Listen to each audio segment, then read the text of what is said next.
আমার সম্পর্কটা এখন আর ভালোবাসার নয়, অভ্যাসের কারাগার।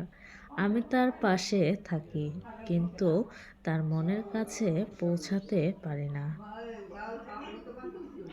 তার মনোযোগ পাওয়ার জন্য আমাকে ভিক্ষা করতে হয়, অথচ তিনি সহজেই মুখ ফিরিয়ে নেন। আমি তার নীরবতার শিকার। তিনি কথা না বলে যে কষ্ট দেন, তা হাজারো কটু কথার চেয়েও বেশি দাঁড়ালো। আমার সব অভিযোগ, আমার সব রাগ তার কাছে অহেতুক নাটক ছাড়া আর কিছুই নয়। এক সময় ভাবতাম তিনি একদিন আমাকে বুঝবেন, আমার কান্না থামাবেন। কিন্তু এখন বুঝি আমার ভেতরের ঝড় আর তার বাইরের শান্ত ভাব, এই দুটির মধ্যে মিলন অসম্ভব। তিনি আমার স্বামী, অথচ আমার সবচেয়ে বড় অপরিচিত।